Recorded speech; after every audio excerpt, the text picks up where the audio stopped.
all I did was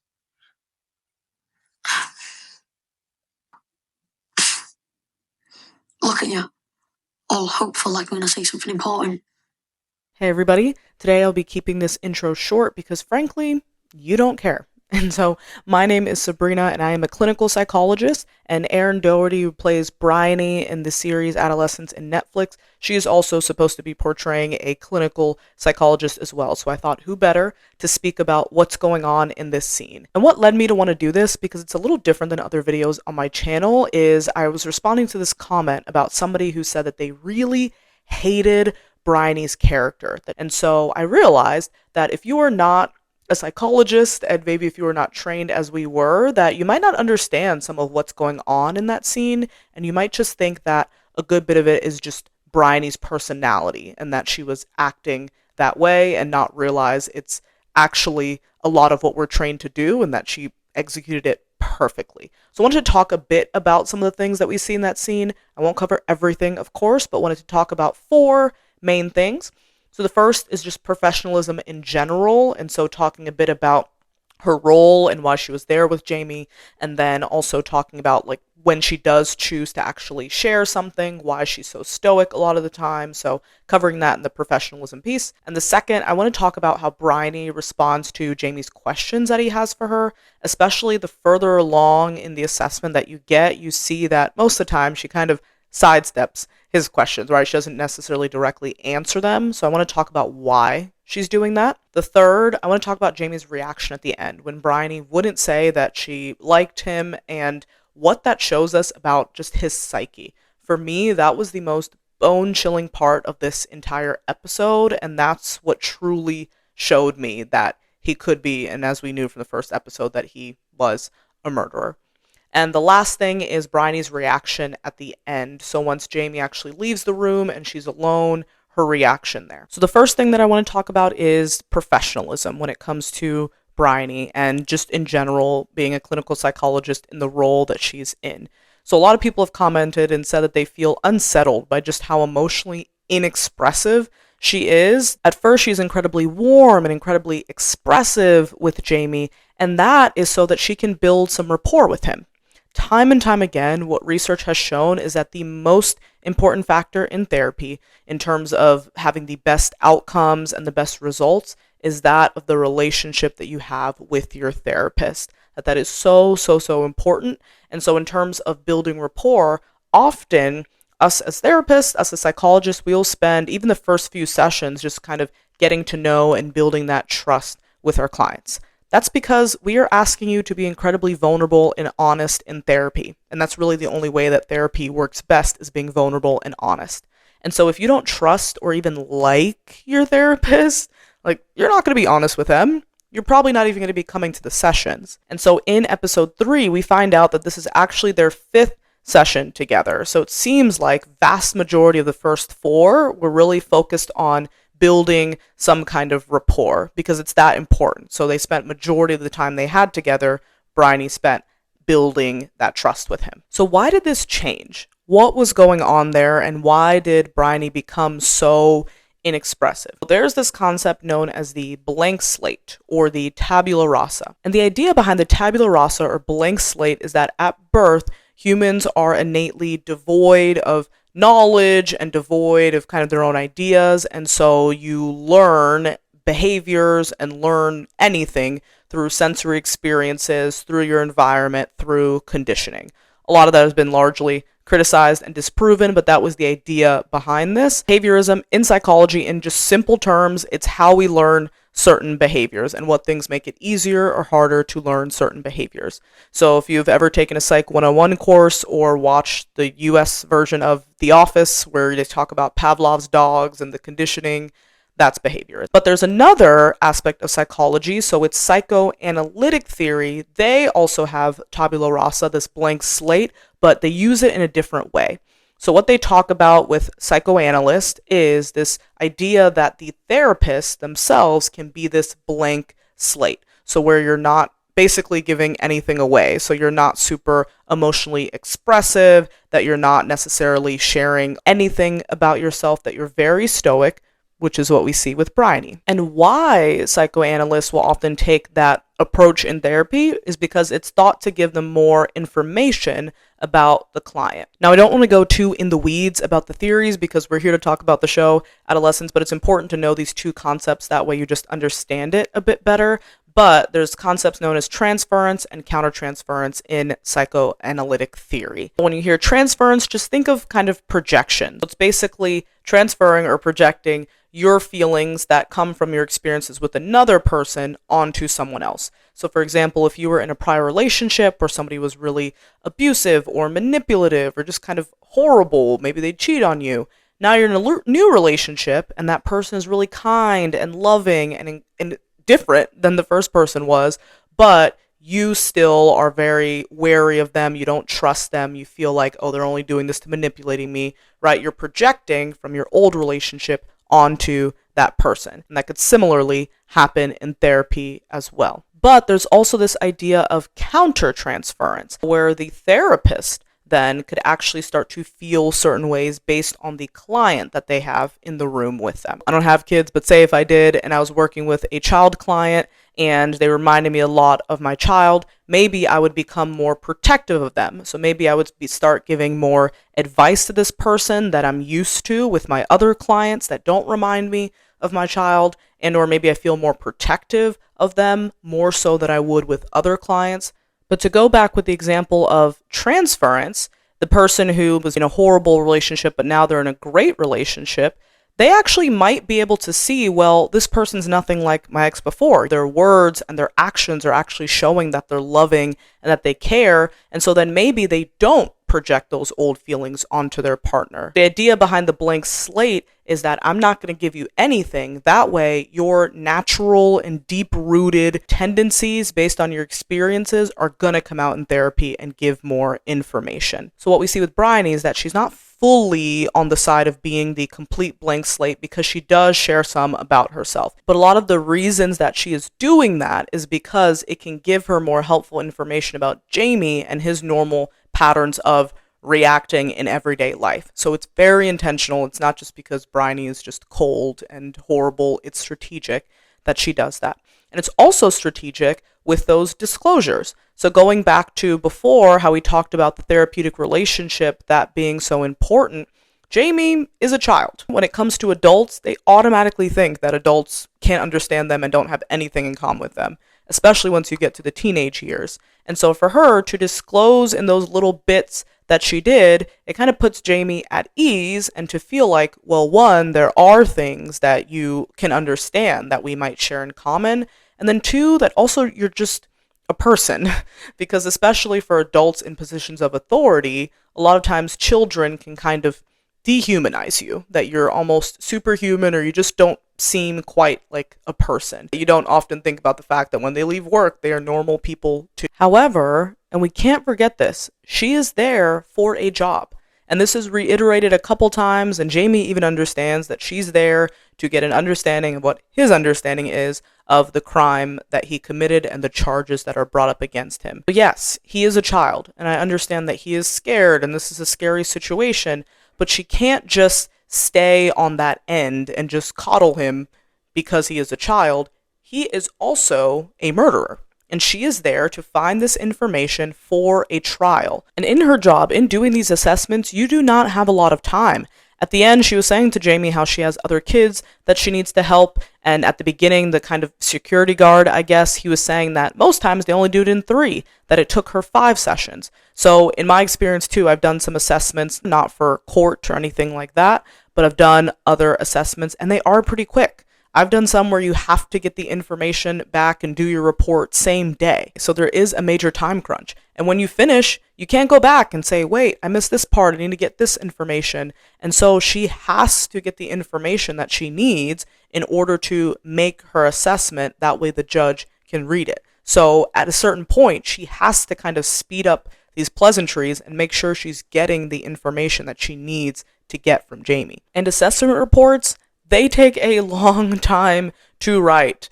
They can take weeks to write, and likely her assessment report is going to take her probably a week, maybe 2 weeks to write up. So when you think of the time constraints of where she is in a court and there's a trial and they need this pre-trial, there is a time crunch on how much time she has to do this. So it's incredibly high stakes, the position that Briony is in.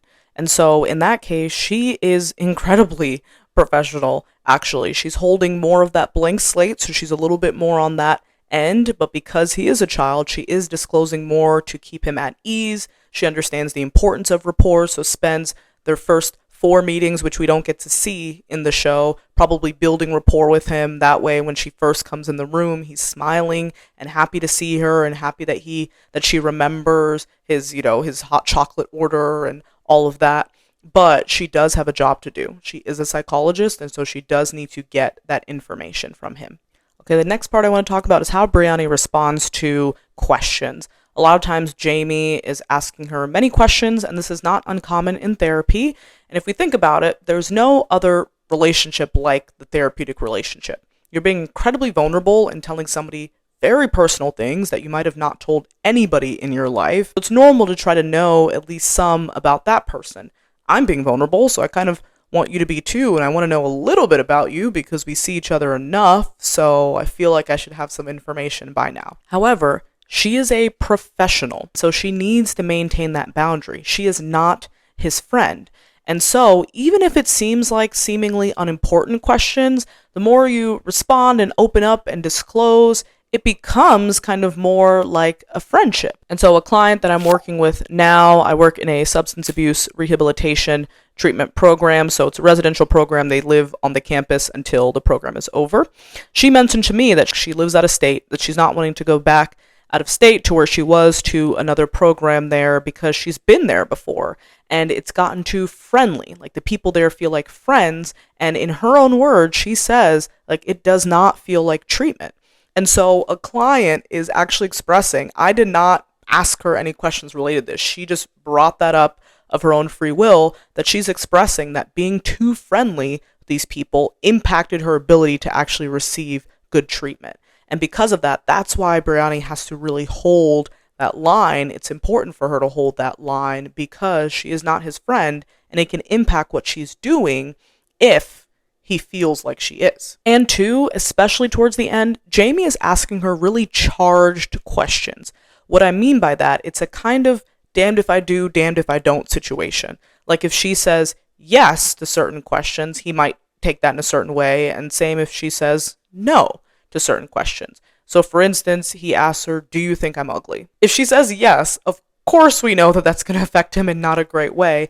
But even if she says no, he could easily say, well, I don't believe you, you're lying, and then go on so forth from there. Regardless of how she answers yes or no, his response is not going to be neutral. He is searching for something in particular when he's answering those questions. You can kind of feel it, and maybe that's just maybe being a psychologist and more trained. As soon as he was asking those questions, it's like, she can't answer this. So if we know that we're going to be seeing this person more consistently and we have more time with them, what we might do is what a lot of people hate, which is respond to their questions with a question.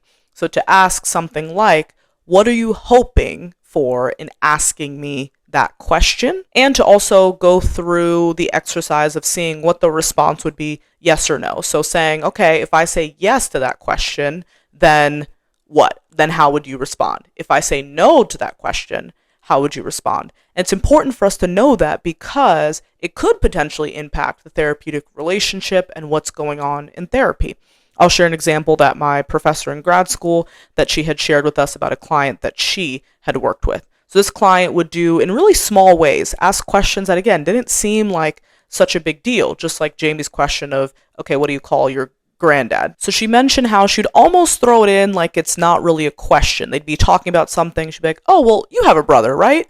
And then my professor would respond, oh, no, I have a sister. Would do that frequently for small things like that don't seem like a big deal. Oh, like, oh, you're from this state, right? Like, oh, no, I'm from this other state. So when my professor was having like a peer supervision with other psychologists and they were doing video review, that they said, look at your client each time that you answer this question. Look at how she responds. And she saw that every time that she responded, she looked kind of down or disappointed, that she was expecting a response and it was different.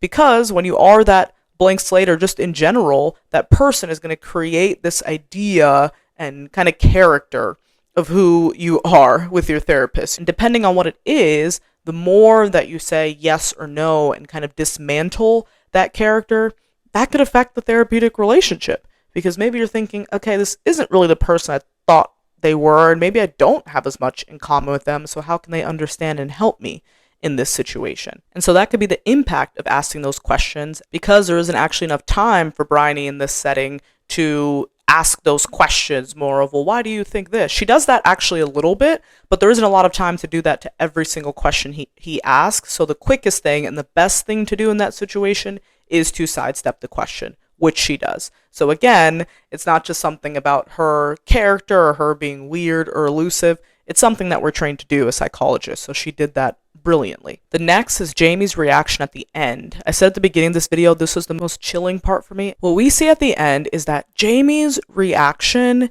is so out of proportion to what you'd expect the reaction to be for another child similar in that situation, that he gets so unreasonably upset because she won't say that she liked him. And then we see it quickly escalate to anger. So at first, he's feeling rejected because, oh, you're not saying you like me, which he's assuming that means that you don't. And then it escalates immediately to this anger, to this rage, to where he even wants to hurt her. And so that was so chilling for me because I saw in that moment that that's likely what happened with Katie. And in that moment, that Katie was probably rejecting him, and then that feeling of rejection immediately went to anger for him, and then he killed her. And so I wanted to touch on the idea of emotion regulation here. And what that is, as it sounds, is our ability to regulate or manage our emotions, especially our strong negative emotions. So emotions like anger, sadness, grief, boredom, anxiety, those emotions, they feel uncomfortable. We don't really like them. And anything that's uncomfortable, the brain kind of associates with pain. And the main role of our brain is to help us with survival, but also to keep us free of pain, which can impact survival. And so when we have those emotions, our brain is naturally wanting to get rid of it as fast as we can. So the process of learning how to manage those emotions and kind of work through them begins very early in our childhood. So think about the kid that is at the supermarket, a classic example, and they want some kind of sweet or a toy, and the parent says no. They begin to cry, they throw a fit, they really want it, and maybe this parent is being really firm and they're not going to give it to them. They're saying, nope, sorry, you're not getting this thing, we're going to go. And so the kid in that moment, they're having really strong negative emotions that they have to manage in some way. Now, one way that emotion would go away is if the parent did change their mind and give them what they wanted, right? They'd be happy and everything would work out. But if we're not able to problem solve for our emotions, like if we're not able to just easily get a solution which will help our emotions go down, then we have to manage it on our own. Because the child in that sense is incredibly reliant on the parent. One, they likely don't have money, so whatever they're asking for, they actually can't buy themselves, so they need the parent to get it. And then, especially if you're in America, certain parts of America, probably wherever the grocery store is kind of far away, so the parent might actually have to take them there to get them what they want. So they are reliant on the parent to help them and to get what they want. And so as we age, we try to get more sophisticated measures of managing our emotions, and often need to, because we can't just cry or throw a tantrum in every situation. And that often doesn't help making us feel better all the time. So we need other things to help us. And that process continues throughout life. I mean, I'm sure a lot of you know people who are basically just grown-up babies and do throw temper tantrums all the time. And so some people don't get this skill, but a lot of times if we are able to, then by the time we're adults, we can have this skill and better manage our emotions. But Jamie's still a child. He's only 13. And so this process is still developing and still forming. And so as a child, when you're trying to figure out how to regulate your emotions, like for most things, you're going to look to your parents. And before any parents start angrily typing in the comments, I am not demonizing parents at all or blaming Jamie's parents in any way for what occurred. From a lot of what we can see, I actually think that they were pretty good parents to him. It doesn't seem like he was being neglected. Yes, his dad did have some temper issues, but for the most part, it seems like he was very loved and in a great household. I don't believe that it was anything that they necessarily did, but like I said, we often look to our parents. So because his dad had issues, we see some of his temper coming out, and I don't even want to pretend to imagine what it would be like to see my child and to see in such a vivid and vicious way. I mean, he literally saw on the screen Jamie stabbing Katie to death. To see that and then to have people kind of poking fun and thinking it's funny, like tagging something on your car and hounding you, like I can't imagine. My anger would be off the charts in those moments. But from what he's talking about, and he mentions a temper in general, and did Jamie learn this from me? That likely throughout the course of Jamie's life that his dad had some issues with anger and would maybe yell or manage it in those ways. And so that is what Jamie is saying. So he's saying, when I'm angry, a way to get rid of the anger or how I manage this emotion is maybe by yelling or taking it out on other people. He's not necessarily seeing how to do that in a different way. So it's really a perfect storm. I mean, in this video, I'm not going to be talking about the depths and the impacts of social media. A lot of people are reacting to this show right now, and a lot of people are talking about that aspect, and a whole other layer to put on and not make this the blame of the parents, but for anybody, millennials and lower who kind of grew up with more technology, that there are so many things that you can hide from your parents, and they have no clue what you're seeing on your phone, social media, laptops, and you're at school for most of the day where you have your phones or access to laptops and all of that. They had no way to know what Jamie was doing on his social media and what was happening on social media, and even just the different language that evolves. I mean, I had no clue what the heck these kids were talking about with this hard, this color, and maybe they made that up for the show. I truly don't know. If anybody's watching this that's 13, let me know if that's the lingo you all are using now, because I don't know.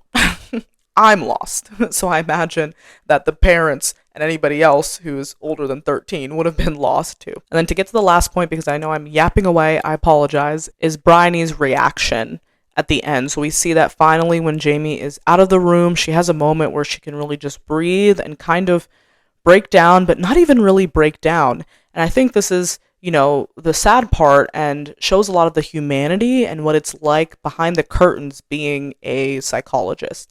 That you are holding a lot of these emotions in the room, and no matter what a person's doing, like we see that he is yelling at her, he is throwing things, he's being incredibly abusive towards her, and she has to just sit there and take it and not make a reaction because she has a job to do.